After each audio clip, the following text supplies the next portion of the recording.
आप सभी के हृदय में विराजमान परमात्मा को मेरी राम राम। राम का काम करना सरल नहीं है, बिल्कुल भी सरल नहीं है। आप देख ही रहे हैं, हनुमान जी ने जो राम का काज अपने ऊपर ले लिया है कि इस काम को करना है, तो कितनी विकट चुनौतियों से उनको दो चार होना पड़ रहा है। और ये सिलसिला कहीं थमने का नाम थोड़ी ना लेगा, यह तो बढ़ता ही जाएगा। जैसे जैसे आप राम के काम में आगे बढ़ेंगे, वैसे वैसे आपकी चुनौतियों का पर्वत और भी ऊंचा होता जाएगा। ये राम काज की चुनौतियां ऐसे विंध्याचल के समान है जिनका थमना थमता ही नहीं, बढ़ता ही जाता है। और हनुमान जी पहली बार ऐसी विकट परिस्थितियों में फंसे हैं जिसमें उनको सूझबूझ का भी सहारा लेना है, बल का भी लेना है, और साम दाम दंड भेद हर प्रकार की नीति को अपनाना है। तो हम देखेंगे कि किस प्रकार से हनुमान जी महाराज अपने कौशल का परिचय देते हैं। अब जो स्थिति है, इस समय हनुमान जी लंका के बाहर खड़े हैं। कल आपने देखा ही था, वे पर्वतों को, वनों को, इन सब को देखकर कितने प्रसन्न हैं। प्राकृतिक सौंदर्य देखकर वे मंत्रमुग्ध हो गए हैं। और आज वे प्रवेश द्वार पर हैं लंका के। अब सोच रहे हैं कि लंका में प्रवेश कैसे करूं, क्योंकि लंका को उसके सुरक्षा कर्मियों ने ऐसा घेरा हुआ है, ऐसा चाक चौबंद प्रबंध है कि कोई भी भीतर नहीं घुस सकता। लंका की एक विशेषता है, हनुमान जी जो देख रहे हैं, और जो हनुमान जी को लंका भेजने से पहले बता दी गई थी कि लंका में वही प्रवेश कर सकता है जिसे लंका चाहती हो। लंका जिसे चाहती हो कि यह लंका में आ जाए, वही आ सकता है, दूसरा नहीं आ सकता। दूसरे को अनुमति नहीं है प्रवेश करने की। तो अब पुर रखवारे देख बहु कपि मन कीन्ही विचार। पुर रखवारे, देखा लंकापुरी की जो रखवाली है उनको देखा, बहुत असंख्य रखवाले रक्षा कर रहे हैं लंका के। कपि मन कीन्ही विचार, हनुमान जी मन ही मन विचार करते हैं कि अब क्या किया जाए। ऐसी सुरक्षा व्यवस्था, उसके भीतर लंका में प्रवेश करना है। अति लघु रूप धरो निस नगर करो पैसार। उन्होंने सोचा कि ऐसा है, मैं रात होने की प्रतीक्षा करता हूँ, रात होने के बाद लघु रूप धारण करूँगा और लंका में प्रवेश कर लूँगा। अब एक प्रश्न उठता है कि जब हनुमान जी इतने शक्तिशाली हैं, सब कुछ हैं, करे मार धाड़, सुरक्षा कर्मियों को मार के परे फेंके और अंदर प्रवेश कर जाएं, रात होने की प्रतीक्षा क्यों कर रहे हैं? क्यों छुप छुप कर लंका में प्रवेश करना चाहते हैं? क्या हनुमान जी को भय है? भय तो नहीं है। तो जब भय ही नहीं है, तब रात होने की प्रतीक्षा क्यों कर रहे हैं? सोचा कभी आपने कि हनुमान जी महाराज कह रहे हैं कि मैं रात हो जाएगी तब छिपकर और लघु रूप धारण करके लंका में प्रवेश करूंगा? क्यों भाई, इस प्रकार से क्यों? वे चोरों की तरह प्रवेश क्यों करेंगे आप लंका में? सीधा दहाड़ते हुए अंदर घुसिए शेर के समान। कारण है,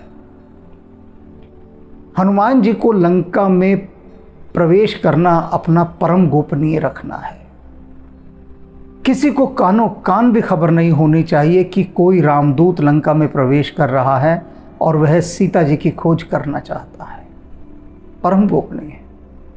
यदि यह गोपनीयता भंग हो गई तो हो सकता है सीता जी को किसी अन्य गोपनीय परम सुरक्षित स्थान पर ले जाया जाए। तब तो हनुमान जी का सारा पुरुषार्थ ही व्यर्थ चला जाएगा। जिस कार्य के लिए आए वह कार्य ही सिद्ध नहीं होगा। तो इसलिए हनुमान जी को अपनी पहचान गोपनीय रखनी है। इसी कारण से वे छिपकर लंका में प्रवेश करना चाह रहे हैं। मसक समान रूप कप धरी, हनुमान जी ने मच्छर के समान अपना रूप धारण किया। लंका ही चली हूँ सुमिर नरहरि, और लंका में प्रवेश करने के लिए चल दिए प्रभु श्री राम का सुमिरन करके, उनको हृदय में धरकर कि राम जी आप ही बेड़ा पार लगाएं। वे जी नर रूप हरि, मनुष्य के रूप में जो हरि लीला करने आए हैं, उनका सुमिरन करके मन ही मन उनको स्मरण करके हनुमान जी लंका में प्रवेश कर रहे हैं। नाम लंकनी एक निशिचरी, वहाँ पर लंकिनी नाम की एक सुरक्षा अधिकारी थी, राक्षसी, बड़ी भयंकर राक्षसी। वो वहाँ बैठी थी प्रवेश द्वार पर, चौकस निगाहों के साथ एक एक को देख रही थी, आने जाने वालों को। और उसने देखा कि ये जो मच्छर का रूप धारण करके कोई जा रहा है, सो कह चले से मोहि निंदरी, देखा उन्होंने, और कहती है वो, अरे भाई कहाँ जा रहे हो मेरी निंदा करके। देख लिया, पकड़ लिया हनुमान जी को, उस मच्छर के रूप तक में लंकनी ने पकड़ लिया हनुमान जी को। लंकनी कहती है, सो कह चले मोहि निंदरे, कि अरे मेरी निंदा करके तुम कहाँ चले, नमस्कार तो कर जाओ, प्रणाम तो कर जाओ, यूं ही जा रहे हो, आओ थोड़ा प्रेम प्यार की बातें करेंगे, ऐसे कहाँ चल रहे हो। जैसे देखा है ना, कोई नियम तोड़ के जाता हो तो यातायात पुलिस का सिपाही क्या कहता है कि आ जाओ भैया, गाड़ी साइड में लगा लो जरा, आओ थोड़ी प्रेम प्यार की बातें करेंगे, पूछेंगे नियम क्यों तोड़ा। अब इसी प्रकार से लंकनी ने पकड़ लिया हनुमान जी को कि मेरी निंदा करके जा रहे हो, नमस्ते भी नहीं की, अरे लंका में प्रवेश कर रहे हो, मैं लंकनी बैठी हूँ, नमस्ते तो करते, अब नमस्ते नहीं की तो आ जाओ जरा, एक तरफ आ जाओ। बुला लिया हनुमान जी को एक तरफ, पहुँच गए हनुमान जी एक तरफ, कोने में ले गई लंकनी, और क्या कहती है, जाने हूँ नहीं मरम सठ मोरा, कहती अरे मूर्ख, मेरा मर्म नहीं जाना तूने। हनुमान जी को मूर्ख कह रही है कि मूर्ख, तूने मेरा मर्म नहीं जाना। मर्म ना जानने का क्या अर्थ है कि तू मुझे जानता नहीं मैं कौन हूं। अच्छे अच्छे बच के नहीं निकल सकते मेरे सामने से, और तू भी नहीं निकल पाया। तू क्या समझ रहा था, मूर्ख, मुझसे बचकर निकल जाएगा हैं? आजा इधर, एक तरफ ले आए। मोर आहार जहां लगी चोरा, कहते हैं ये जो चोर उचक्के हैं ना, यही तो मेरा भोजन है, एक भी चोर उचक्का मेरे से बचकर नहीं जा सकता। हनुमान जी को चोर कह रही है, कह रही है इन सबको खा जाती हूँ मैं। जो भी लंका में चोरी छुपे आना चाहता है, घुसपैठिया, लंका में जो भी घुसपैठ करेगा उसे मैं खा जाती हूँ, मार डालती हूँ। इतनी कड़ी सुरक्षा थी लंका में। लंका में कोई भी दूसरे देश का नागरिक प्रवेश नहीं कर सकता था, ऐसा उसका कस्टम डिपार्टमेंट था, या ऐसी चौकियाँ थी बनी हुई, हिम्मत नहीं थी कोई लंका में प्रवेश कर जाए। ऐसी कड़ी व्यवस्था, कोई प्रवेश नहीं कर सकता। हमारे देश में कोई भी प्रवेश कर जाए। मैंने एक रिक्शा वाले से पूछा, मैंने कहा भाई तुम कहाँ के हो, भारत के तो नहीं लग रहे। उसने बताया कि पड़ोसी देश का हूँ। तो मैंने कहा यहाँ कैसे? बोला कई वर्षों से हूँ, मेरा पूरा परिवार है, परिवार के भी और रिश्तेदार हैं, सबको बुला लिया हमने, और अब हम इसी देश में ठाठ कर रहे हैं। मुझे हिंदी साहित्यकार, हिंदी के महान कवि जयशंकर प्रसाद की भी पंक्तियाँ याद आ गई। अरुण मधुमय यह देश हमारा, जहाँ पहुँच अनजान क्षितिज को मिलता एक सहारा। वो कहते हैं ये ऐसा हमारा देश है, अरुण मधुमय यह देश हमारा, जहाँ पहुँच अनजान क्षितिज को मिलता एक सहारा। जिसको कहीं सहारा ना मिलता हो, अपने भी देश में जिसको सहारा ना मिलता हो, वो भारत में आ जाए, भारत सबको सहारा दे देता है। तो भारत में न जाने कितने पड़ोसी देशों के लोग बस रहे हैं। लंका में ऐसा नहीं था उस समय। जब तक लंका नहीं चाहेगी, जब तक लंका किसी को वीज़ा नहीं देगी, लंका में कोई प्रवेश नहीं कर सकता। अमेरिका में प्रवेश करके दिखाओ ना, कोई प्रवेश करके दिखा तो दे। वीज़ा ही नहीं मिलता पहली बात तो, और मिलने के बाद भी इतनी जांच पड़ताल होगी कि आप कहेंगे इससे अच्छा तो घर भले थे भैया। तो वो लंका का हाल है।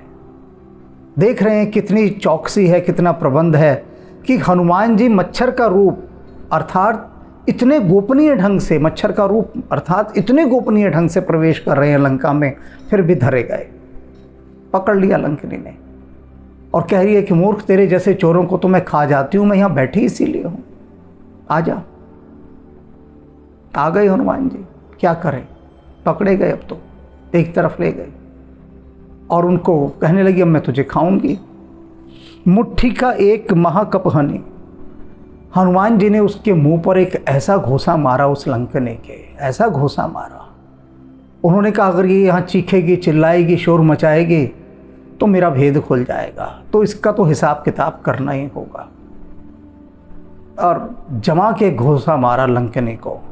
रुधिर वमन धरनी ढन बनी, घूसा लगते ही उस लंकने के मुंह से खून की उल्टी आई और वो ढन बनी सी, यानी बिल्कुल घबरा कर एकदम धरती पर जाकर गिरी। उसे उम्मीद ही नहीं थी, आशा ही नहीं थी। वो तो सोचे बैठे थे कि अभी ये जो मैंने वानर पकड़ा है ये मेरे हाथ पैर पकड़ेगा, जोड़ेगा, माफियाँ मांगेगा, रोएगा, गिड़गिड़ाएगा। अनुभव तो इसका था लंकने को कि आज तक जो भी पकड़े जाते होंगे वो चिल्लाते होंगे, क्षमा याचना के लिए रोते गिड़गिड़ाते होंगे। यही अनुभव रहा होगा उसके जीवन का। तभी इतनी पुरजोश थी वो कि हनुमान जी को कह रही है कि मूर्ख, चोर। हनुमान जी ने कहा अब मारा एक कस के घूसा। अब वो लंकनी है, स्त्री है, लेकिन स्त्री को हनुमान जी घूसा मार रहे हैं। सोच रहे होंगे कुछ भगत कि ऐसा कैसे कर दिया, लेकिन वह स्त्री नहीं है, वह राक्षसी है। राक्षसों का ना कोई धर्म होता है, ना जाति होती है, वो सिर्फ राक्षस होता है। तो मारा एक घूसा उसे जम के, खून की उल्टी की और असावधान तो थी, ढनमनी सी जाके भूमि पर गिरी पड़ गई। दिन में तारे दिखाई देने लगे। ये क्या हो गया? एक वानर ने उसको घूसा मार दिया। वानर जो उसको छू भी नहीं सकता था, वानरों को तो कुछ मानते ही नहीं थे। तभी तो वानर का ये बंदर लोग ये क्या बिगाड़ लेंगे हमारा। तब पुनी संभार उठी सो लंका। अब वो ढनमनी सी जाती हुई जो गिरी थी, किसी तरह से उसने आपको संभाला। थी तो ताकतवर राक्षसी। हनुमान जी का घूसा जिसे पड़ जाए और वो जिंदा रह जाए तो समझ लो सामने वाला भी कितना ताकतवर होगा जो उनका घूसा झेल गया। खैर खून की उल्टियां तो कर दी उसने, दिन में तारे भी दिख गए। अब हिम्मत करके उठती है लंकनी। पुन संभार उठी सो लंका, जोर पानी कर विनय सशंका। और फिर उठी, हाथ जोड़ दिए। अभी तक मूर्ख कह रही थी, चोर कह रही थी, अब अकल ठिकाने आ गई। एक ही बार में हाथ जोड़ती है, विनती कर रही है और शंकित है थोड़ी सी कि ये है कौन जिसने मुझे मुक्का मारा। और फिर क्या कहती हाथ जोड़कर, जब रावण ही ब्रह्म बर दीना, चलत ब्रंच कहा मोहि चीना। कहती है कि सुनिए, जब रावण ने ब्रह्मा जी से वर मांगा था, क्या वर मांगा था? कि मैं किसी के हाथों न मारा जाऊं। सबको रावण ने गिना दिया था, नाग, किन्नर, सुर, असुर, दैत्य, ये देवी देवता। रावण कहता मैं इनमें से किसी के भी हाथ न मारा जाऊं। उसमें उसने मनुष्यों को नहीं रखा था, मनुष्यों, नर का नाम नहीं लिया। उसने ब्रह्मा जी से यह नहीं कहा कि कोई मनुष्य भी मुझे न मार सके, क्योंकि रावण ये मानता था ये मनुष्य, इंसान, ये तो कीड़े मकोड़े हैं। ये कीड़े मकोड़े मेरा क्या बिगाड़ लेंगे। इतना भी महत्व नहीं दिया रावण ने इंसानों को, और उसने कहा ये इंसान मेरा कुछ नहीं बिगाड़ सकते, इनकी मुझे कोई परवाह नहीं है। तो उसने ये वहाँ वाला एक कमज़ोर पक्ष अपना छोड़ दिया कि इंसानों को इतना दुर्बल बता दिया, मनुष्यों को, और ब्रह्मा जी से कहा कि नहीं, मनुष्यों को कि मैं गणना ही नहीं करता, बस ये सब ना मार पाएं, मनुष्यों को तो मैं देख लूँगा। तो वो लंकिनी कहती है कि जिस समय रावण ने ब्रह्मा जी से ये वर मांगा तब उन्होंने मुझे एक पहचान बताई थी, एक बात कही थी। क्या कहा था? चलत बिरंच कहाँ मोहि चीना। मुझे राक्षसों का नाश कब होगा, कैसे होगा, इसकी एक पहचान बताई। लंकिनी कहती है मैंने तब पूछा ब्रह्मा जी अब तो रावण अमर हो गया, राक्षसों का कभी नाश ही नहीं होगा। उन्होंने कहा नहीं होगा। और सुन कब होगा? बिकल हो सितय कपि के मारे, कि जिस दिन कोई कपि, कोई वानर तुझे इतना मारेगा कि तू व्याकुल हो जाएगी, समझ लेना तब जानिसु निशिचर संघारे, कि राक्षसों के मरने का वक्त आ गया है। पहचान बताई थी।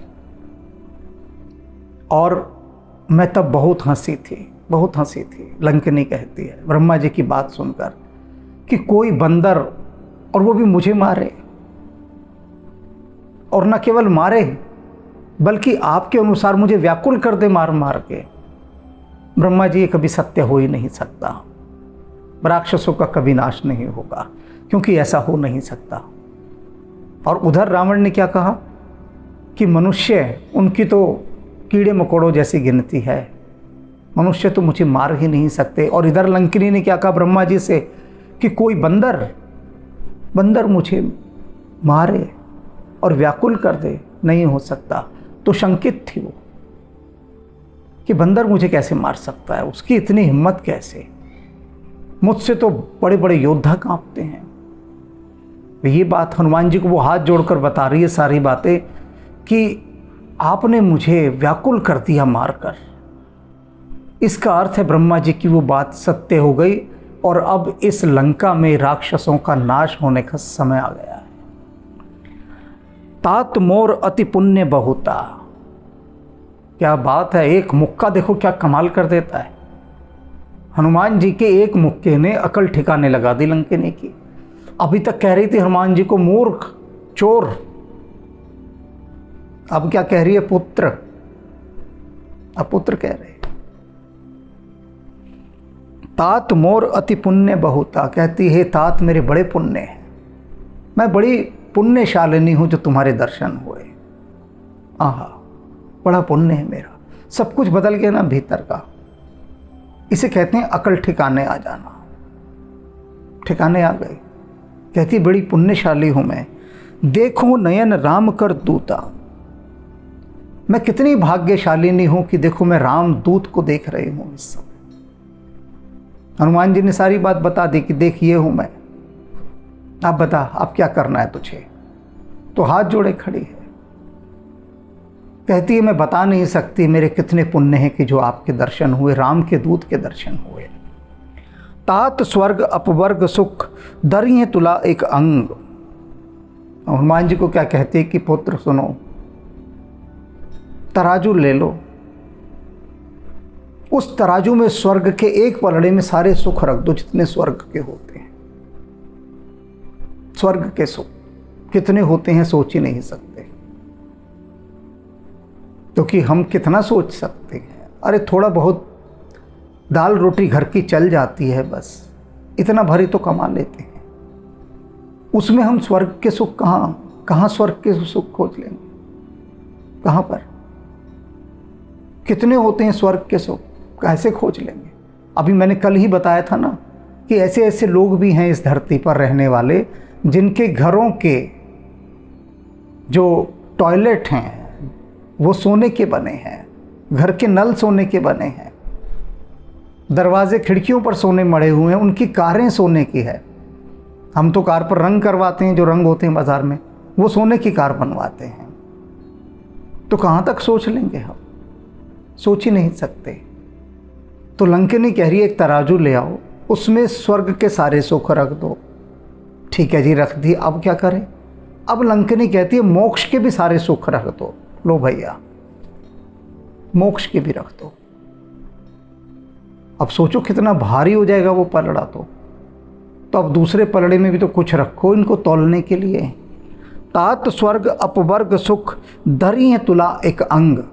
उसके एक अंग में, एक हिस्से में, एक पलड़े में ये रख दो। अब दूसरे में क्या रखना है? तूलनता ही सकल मिली जो सुख लव सत्संग। लव सत्संग, लव कहते हैं क्षण को, सेकंड को। लव अंग्रेजी में लव प्रेम को कहते हैं, और हिंदी में लव कहते हैं second. 1 second is equal to 1 लव। तो लंकिनी कह रही है अब जो दूसरा पलड़ा खाली है ना, उस खाली पलड़े में एक साधु पुरुष के साथ किए गए सत्संग का एक क्षण रख दो, बस एक क्षण। और क्या होगा? वो जो पलड़ा दूसरी ओर कभी तक नीचे धरती से लगा हुआ था, जिसमें स्वर्ग के और अपवर्ग के दोनों के सुख थे, वो ऊपर उठ जाएगा, हल्का हो जाएगा, और वो एक क्षण सत्संग का इतना भारी होगा। तो आपके रामदूत के जो दर्शन हुए मुझे, आप जैसे साधु के जो दर्शन हुए, वो एक क्षण भी इतना भारी है कि स्वर्ग और अपवर्ग इन सब के सुखों से अनगिनत गुना भारी है। ये सत्संग की महिमा बता रही है वो हनुमान जी के दर्शन करने के बाद। प्रबिस नगर कीजे सब काजा, हृदय राख कौशलपुर राजा। लंकिनी कहती है कि आप लंका में प्रवेश कीजिए, हृदय में वे जो कौशलपति प्रभु श्री राम हैं उनको धारण कीजिए, और उनके द्वारा दिए गए जितने भी काज हैं, जो भी काम उन्होंने सौंपे हैं आपको लंका में, आप निशंक होकर कीजिए। मैं आपको लंका में प्रवेश की अनुमति देती हूँ, जाइए आप लंका में जाइए। और लंकिनी ने हनुमान जी को लंका में आदर सहित प्रवेश दिया। अब क्या कहते हैं, कितनी बड़ी परीक्षा से निकल कर आ गए। वो जो शत्रु थी, जो हनुमान जी को खाने बैठी थी, वो मित्र बन गए। न केवल मित्र बन गई, बल्कि भक्त के सदृश व्यवहार करने लगी। क्यों हुआ, कैसा हुआ, किस प्रकार से हुआ? तुलसीदास जी कहते हैं ये राम की कृपा के बिना संभव नहीं है। राम की कृपा जब होती है तो क्या होता है? गरल सुधा रिपु करहि मिताई। गरल सुधा, जो जहर है, विष है, वो सुधा अमृत बन जाता है। राम की कृपा होते ही विष अमृत बन जाता है। और रिपु करहि मिताई, रिपु शत्रु, करहि मिताई मित्रता करते हैं। ये लंकिनी कितनी बड़ी शत्रु थी, मित्र बन गई। मेरे दुश्मन तू मेरी दोस्ती को तरसे। शत्रु हैं वो मित्रता को तरसने लग जाते हैं जब राम की कृपा होती है। गोपद सिंधु, और जो सागर है, सिंधु है, वो कैसा हो जाता है? जैसे गाय के खुर के कारण दलदली भूमि पर जो गड्ढा बनता है, गाय चल रही है, कीचड़ है, और कीचड़ में गाय का पैर पड़ा, खुर, और खुर के पड़ने से कीचड़ में गाय के पैर का निशान बन गया, तो उसे गोपद कहते हैं, गाय के पैर का निशान। अब उसमें फिर वापस आकर पानी भर जाता है, इतना सा हिस्सा होता है वो गाय के पैर के निशान का। तो गोपद सिंधु, यानी सिंधु जो सागर है, वो कितना छोटा हो जाता है? जैसे गाय के खुर के अंदर जो पानी भरा हुआ है। हनुमान जी ने इसी प्रकार से गाय के पैर के निशान के अंदर जितना पानी होता है, उसी के समान समझकर इस सागर को लांघ लिया था। तो राम की कृपा होते ही गोपद सिंधु सागर सिमटकर इस गोपद के अंदर आ जाता है। अनल शीतलाई, और जो आग है वो शीतलता देती है। अब ये आग क्या कह रही थी? ओ मूर्ख, ओ चोर, हनुमान जी को। और अब क्या कह रही है? पुत्र, तात।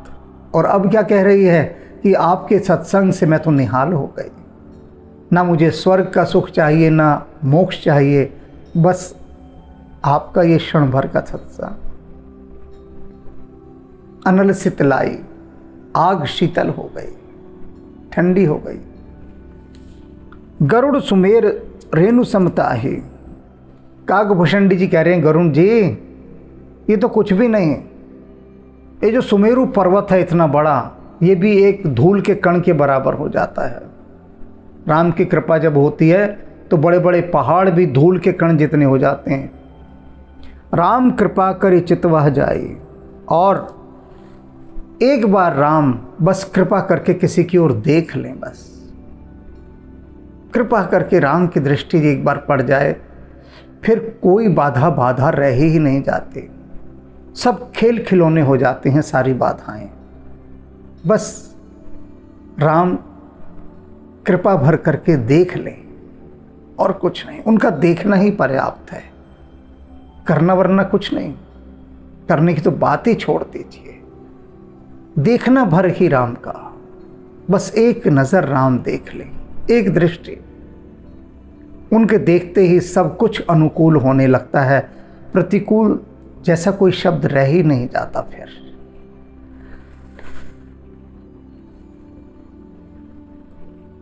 अति लघु रूप धरहु हनुमाना, हनुमान जी ने बहुत लघु रूप धारण किया। पैठा नगर सुम्र भगवाना, और नगर के अंदर प्रवेश किया भगवान प्रभु श्री राम का सुमिरन करते हुए, क्योंकि अभी भी वो पहचाने नहीं जाने चाहते। लंकनी को क्यों बता दिया, सब कुछ अनुकूल हो गई थी। अभी तो बहुत संकट हैं, तो हनुमान जी को स्वयं को छिपा कर रखना है, गोपनीय रखना है, अपना भेद किसी के सामने कहना नहीं, इसलिए लघु रूप में लंका में घूम रहे हैं। मंदिर मंदिर प्रतिकर शोधा, एक एक मंदिर में जाकर, मंदिर अर्थात महल, घर, एक एक घर में जाकर अनुसंधान कर रहे हैं, खोज कर रहे हैं सीता जी की। देखे जहाँ तहाँ अगणित योद्धा, जहाँ जाते हैं देखते हैं हर महल के अंदर बहुत सारे भवन बने, अनगिनत योद्धा भरे पड़े हैं। राक्षस शक्तिशाली तो थे ही, कोई उन्हें दुबला पतला नहीं दिखाई दिया। सारी जगह जहाँ गए शक्तिशाली राक्षस, सब जगह देखे राक्षस ही राक्षस। गए हूँ दशानन मंदिर माही, फिर रावण के महल में गए हनुमान जी, खोज लिया सब जगह, कहीं नहीं सीता जी मिली। अब रावण के महल में जाते हैं। अति विचित्र कही जात सुनाहि, रावण का महल तो बहुत ही विचित्र था। ऐसा सौंदर्य था रावण के महल का कि उसका वर्णन करना संभव नहीं है। हनुमान जी तो बस विस्मय से रावण का महल देखते ही रहे। ऐसा महल भला कहाँ उन्होंने देखा, वनों में रहने वाले हनुमान जी, और रावण का महल, वो तो बस देख देख कर ही विस्मय से भरते गए कि ऐसा भी कोई बना सकता है महल। बहुत महल देखे हनुमान जी ने, ऐसी बात नहीं, अन्य बहुत राजाओं के देखे, लेकिन लंका में रावण का महल, ऐसा महल उन्होंने कभी नहीं देखा था। शयन किए देखा कपिते ही, देखा हनुमान जी ने वहां पर रावण सोया हुआ है। इस प्रकार से गोपनीय रूप में रावण के कक्ष तक पहुंच गए, रावण को देखा सोते हुए। मंदिर महु न देख व्यय देहि, लेकिन रावण के महल में उन्हें सीता जी कहीं दिखाई नहीं दी। खोज डाला सारा महल रावण का, किंतु सीता जी नहीं मिली। भवन एक पुनि दीख सुहावा, ढूंढते रहे सीता जी को। फिर एक भवन दिखाई दिया उन्हें, बहुत सुहावना भवन, यानी उसकी जो अनुभूति थी वो सुहावनी लगी।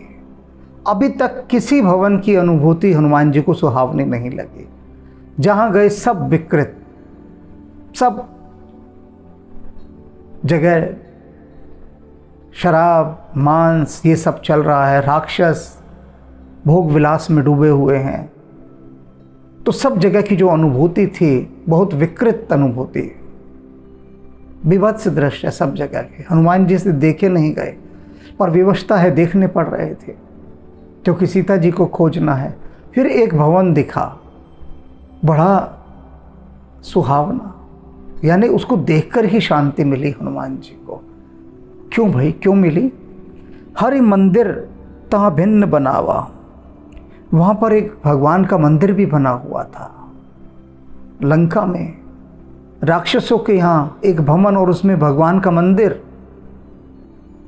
हनुमान जी तो चकित रह गए कि ये क्या हो रहा है भाई। रामायुध अंकित गृह शोभा वर्ण न जाए। रामायुध, भगवान राम के जो आयुध थे, धनुष बाण, वो चिन्ह वहाँ पर लगे हुए थे प्रतीक रूप में। वो राम मंदिर था लंका के अंदर, और राम मंदिर में क्या है, भगवान राम का जो धनुष बाण है उसका चिन्ह वहाँ पर लगाया हुआ था।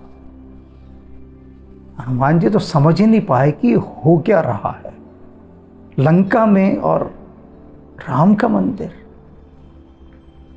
गृह शोभा वर्णन न जाए, और उस घर की शोभा का भी वर्णन नहीं हो सकता। ऐसी सात्विक शोभा, रावण के महल की शोभा का भी वर्णन नहीं हो सकता था। ऐसी राजसिक शोभा, और ये जो घर देख रहे हैं इसका भी वर्णन नहीं, इसकी सात्विक शोभा ऐसी है। नव तुलसी का वृंद तहाँ देख हर्ष कपिराए। हनुमान जी तो बड़े हर्षित हो गए वहां पर, क्योंकि तुलसी के दल लगे हैं वहां पर।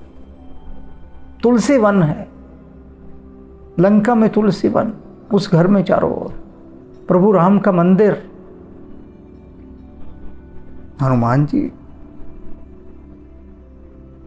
बड़े ऊहापोह में फंस गए, असमंजस में कि हो क्या रहा है भाई। लंका के अंदर कौन है प्रभु राम का ऐसा भक्त, और किस में इतनी हिम्मत। दोनों ही बातें, कि रावण के रहते कोई राम का मंदिर बना ले अपने घर में, ये तो बात गले नहीं उतरती। लेकिन देख रहे हैं सामने, गले उतरे या ना उतरे उससे क्या मतलब, दिख रहा है सामने सब कुछ। लंका निसिजर निकर निवासा। हनुमान जी सोच रहे हैं लंका तो राक्षसों का निवास है, शुद्ध राक्षसों का, और राक्षस ही राक्षस यहाँ रहते हैं। यहाँ कहाँ सज्जन कर बासा, यहाँ सज्जन कोई व्यक्ति रह ही कैसे सकता है यहाँ, और साधु पुरुष का वास। ये जो पूरी की पूरी राक्षस नगरी है ना, यहाँ सज्जन को रहने कौन देगा, नहीं बच सकता कोई भी सज्जन यहाँ पर। मन तो हूँ तर्क करे कपिलागा। अब हनुमान जी का मन बार बार तर्क कर रहा है उनसे, भीतर तर्क युद्ध छिड़ गया हनुमान जी के अंदर, क्योंकि अभी तक जितनी भी लंका देखी चारों तरफ अय्याशियां ही अय्याशियां देखे, अवगुण ही अवगुण देखे, पाप ही पाप देखे। देख रहे हैं गाय का मांस खा रहे हैं लोग वहां पर, और मनुष्यों का मांस खा रहे हैं। गधे, घोड़े, खच्चर, भैंस, बकरे, मुर्गे, इन सब की तो जानने ही दो, ये तो सभी खाते हैं, लेकिन मनुष्यों का मांस। तुलसीदास जी भी कहकर रुक गई थी एक पंक्ति। और ऐसी लंका के अंदर कोई एक साधु बस रहा है। हनुमान जी बहुत देर तक अपने आप से ही तर्क वितर्क करते रहे, उन्हें समझ नहीं आ रहा था कुछ भी। ते ही समय विभीषण जागा, और उसी समय विभीषण जाग गए। वो विभीषण का घर था जहाँ हनुमान जी खड़े थे। राम नाम ते ही सुमिरन कीना। अब जैसे ही विभीषण जागे, जागते ही उन्होंने कहा राम राम राम राम राम राम। ये राम राम का शुभारंभ देखो लंका से हो रहा है। लंका में सुबह एक राक्षस उठता है, और उठते ही पहला शब्द बोलता है राम राम। राक्षस की नगरी में, अयोध्या की नगरी में लोग उठ के गुड मॉर्निंग बोल सकते हैं, good morning sir, good morning ma'am, good morning, good morning. Ayodhya में लोग गुड मॉर्निंग बोलेंगे, और उधर राक्षसों की नगरी में एक जना उठकर राम राम बोल रहा है। समझ रहे हैं आप? नहीं समझ रहे तो समझना शुरू कीजिए। ये जो हमारी प्राचीन एक गोपनीय मंत्र की धारा है राम राम, एक ऐसा महामंत्र कि प्रातः उठते ही बोला जाए राम राम राम राम राम राम। ये महामंत्र, इस महामंत्र को ये गुड मॉर्निंग खा गए, लेकिन इसे जीवित करना है फिर से अपने हृदयों में। जीवित तो ये सदा से है, हमें बस अपने हृदयों में इसे जीवित करना है, जगाना है। इस राम नाम को कोई नहीं खा सकता, लेकिन हमारे हृदय की उस भूमि में, हमारे हृदय के उस श्याम पट पर, उस ब्लैक बोर्ड पर ये राम राम मिटाकर कोई गुड मॉर्निंग लिख गया है। हमें गुड मॉर्निंग से कोई विरोध नहीं है, लेकिन राम राम शिरोधार्य होना चाहिए। राम राम। विभीषण राम राम करता है सुबह उठकर। राम राम ते ही सुमिरन कीना, हृदय हर्ष कपि सज्जन चीना। हनुमान जी के मन में बड़ा हर्ष हुआ देखकर, अपार हर्ष हुआ। देख रहे हैं कि रावण की राक्षस की नगरी में एक राक्षस उठता है सुबह और उठ के कह रहा है राम राम। कोई नहीं है वहां पर, हनुमान जी को थोड़ी ना राम राम कर रहा है विभीषण। उसे तो पता ही नहीं कि हनुमान जी उसे देख रहे हैं, तो हवाओं में राम राम कर रहा है। क्या अर्थ? ये ध्यान विधि है सबसे बड़ी कि सुबह जैसे ही उठें, उठते ही जैसे आंख खुले हाथ जोड़कर राम राम। ये जो हमारे चारों तरफ अज्ञात इतने देवी देवता हैं, राक्षस हैं, पिशाच हैं, भूत प्रेत हैं, सब हमें घेरे हुए हैं, वो सुबह उठते ही सुन लें राम राम, उठते ही सुन लें। और वही विभीषण, हनुमान जी पहचाने, हर्ष हुआ अपार कि अरे ये तो कोई सज्जन पुरुष, साधु पुरुष है, कोई महान आत्मा है ये तो। ऐसन हट करहूं पहचाने। कहाँ तो हनुमान जी अपनी पहचान को छिपाए छिपाए घूम रहे हैं कि कोई देख ना ले, पहचान ना ले, और यहाँ कह रहे हैं कि मैं तो हट करके, जिद करके इस साधु पुरुष को, सज्जन पुरुष को अपनी पहचान बताऊंगा, अपना सारा भेद खोल दूंगा इसके आगे जाकर। राक्षस है, लेकिन उस राक्षस के आगे जाकर हनुमान जी कह रहे हैं मैं अपना सारा भेद खोल दूंगा। सिर्फ किस लिए कि देखा कि सुबह उठा है, राम राम बोल रहा है, घर में राम का मंदिर है, बड़े अच्छे प्रतीक चिन्ह लगे हैं, और भक्त है, उसके भीतर की तरंगे हनुमान जी एकदम अनुभव कर गए कि ये साधु पुरुष है। यही सन हट करहूं पहचानी, साधु ते होई न कारज हानि। और अपने मन में ही क्या कह रहे हैं कि साधु पुरुष को यदि अपना भेद भी बता दिया जाए तो हानि नहीं होती। यदि मैं इस सज्जन पुरुष को ये बता दूंगा कि मैं इस तरह से राम का दूत हूँ और यहाँ सीता जी की खोज में आया हूँ, तो मेरा कोई नुकसान नहीं होगा, कोई हानि नहीं होगी, क्योंकि जो साधु पुरुष होते हैं वे किसी का अहित नहीं करते। यदि वो हित नहीं कर सकते तो अहित भी नहीं करते। विप्र रूप धरि बचन सुनाए। हनुमान जी ने ब्राह्मण का वेश धारण किया और वहां पर पुकारा कि भाई कोई है इस घर में, आवाज लगाई।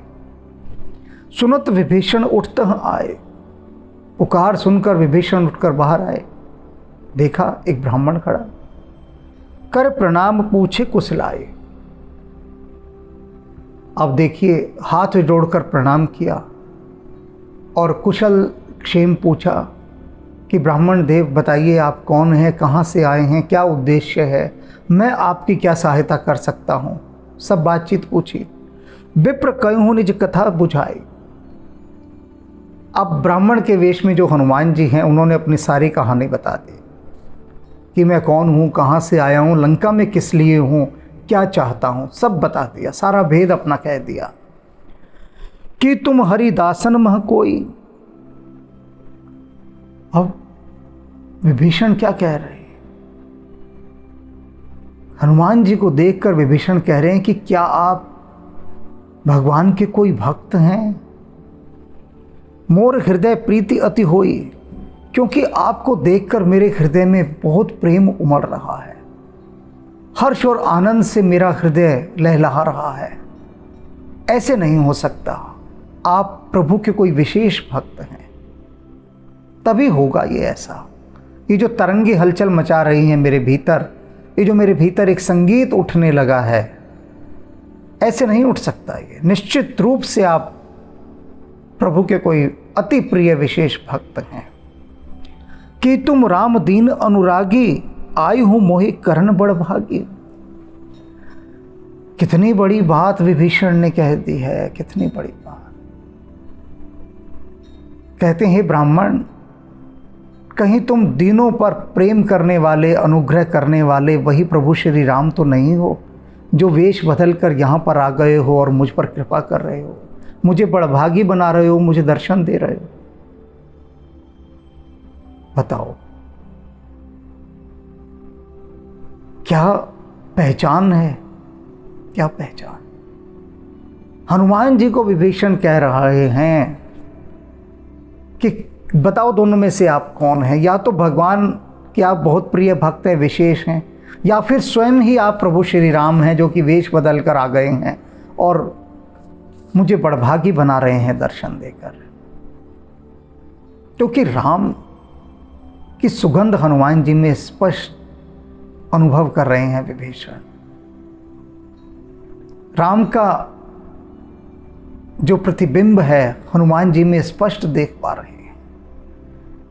हनुमान जी ही जब सबसे पहली बार प्रभु राम से मिले थे तो क्या कहते हैं कि कहीं आप वही परब्रह्म तो नहीं हैं जो अवतार लेकर नर के रूप में लीला करने आए हैं।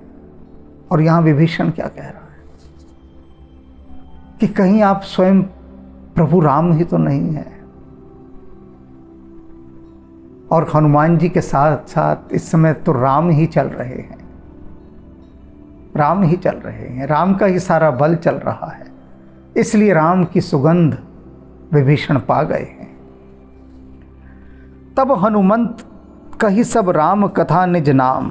और तब हनुमान जी ने अपनी सारी कथा, सारा नाम वाम सब कुछ बता दिया सही कि मैं कौन हूँ, असली नाम बता दिया। अभी तक तो छुपाया हुआ था, अब नाम भी बता दिया अपना कि मैं कौन हूँ। तब हनुमंत कही सब राम कथा निज नाम, अपने नाम सहित सारी कथा बता दी। सुनत जुगल तन पुलक मन, मगन सुमरि गुण ग्राम। अब वे दोनों ही सज्जन, दोनों ही संत, दोनों के हृदय पुलकित हो गए हैं। राम के गुणों का गुणगान करते करते दोनों परम आनंदित हैं। विभीषण भी और हनुमान भी, दोनों परम आनंदित हो गए हैं। सुनहु पवन सत रहन हमारे। अब विभीषण अपनी बात कह रहे हैं। विभीषण से पूछते हैं हनुमान जी कि अब आप अपने विषय में भी तो कुछ बताइए, मैं तो बता चुका सब कुछ, आप भी तो बताइए कुछ। तो विभीषण क्या कहता है, भैया अब हमारी भी सुन लो, हम कौन हैं। रावण के भाई हैं हम। अब देखो पहला ही जो वाक्य निकला उनका, बताया होगा हनुमान जी को कि मैं रावण का भाई हूँ। सुनो पवन सुत रहन हमारे, भैया हमारा रहना सहना भी सुन लो, हम कैसे लंका में रह रहे हैं। इस लंका में जो हम रह रहे हैं ना, किस ढंग से रह रहे हैं वह सुन लीजिए आप। जिमें दसन ही महु जीभ बिचारे, जैसे इन दांतों के बीच ये जीभ रहती है ना, ये बिचारी जीभ, हर समय दांत चलते रहते हैं हर समय, और उन दांतों के बीच ये जीभ रह रही है। इस तरह से मैं लंका में रह रहा हूं। ये जो रावण के दांत है ना चारों तरफ, इनसे किस तरह से मैं अपने आप को बचाकर रह रहा हूं ये मैं ही जानता हूं। क्योंकि जिस दिन ये जीभ दांतों के नीचे आती है ना, किसी न किसी की तो कभी ना कभी दांतों तले जीभ आई होगी। कहते ना जीभ कट गई, कितना दर्द होता है जब दांतों के नीचे जीभ आ जाती है। तो विभीषण जी कह रहे हैं कि इस लंका के अंदर ये जो रावण के दांत हैं, इनके बीच में मैं एक जीभ की तरह रह रहा हूं। समझ लो हनुमान जी मैं कैसे रह रहा हूं यहाँ, किस तरह से मेरा रहना है।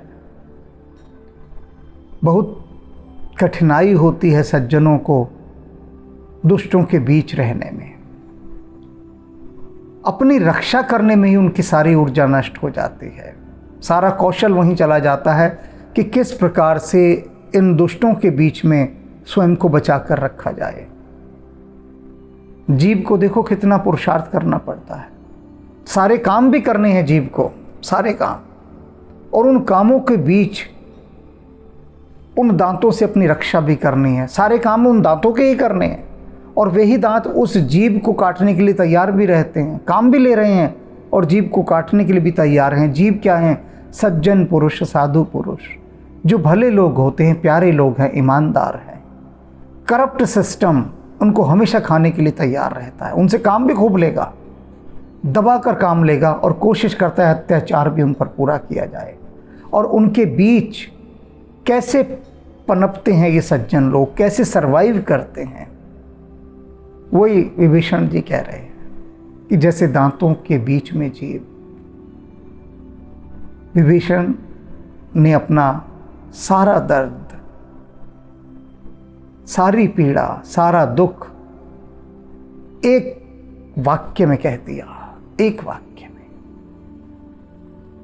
अभी बहुत कुछ कहना बाकी है, बहुत कुछ।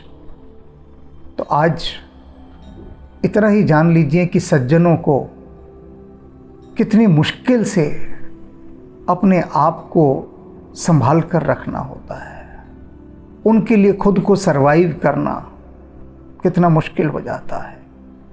कैसे पनप सकते हैं वे सज्जन जब चारों ओर एक भ्रष्ट व्यवस्था से घिरे हों? उनके लिए बड़ा मुश्किल होता है, लेकिन फिर भी वे रहते हैं, फिर भी रहते हैं, फिर भी सारे काम करते हैं जैसे कि जीव करती है। तो सज्जनों को प्रणाम। और हनुमान जी की तो बस बात ही निराली है, बात ही निराली। कैसे पहचानते हैं हनुमान जी, कैसे पहचानते हैं हर चीज़ को। उनकी दृष्टि, सूक्ष्म दृष्टि, सूक्ष्म रूप, ऐसी ऐसी बारीकियों से पहचान लेते हैं हर चीज़ को। तभी तो तुलसीदास कहते हैं, जय हनुमान ज्ञान गुण सागर। मनोजवं मारुततुल्यवेगं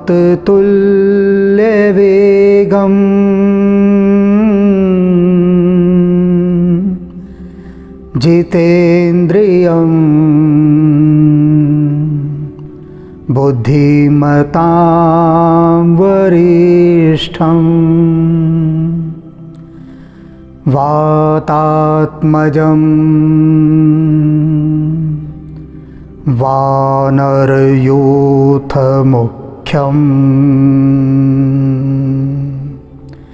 श्रीरामदूतं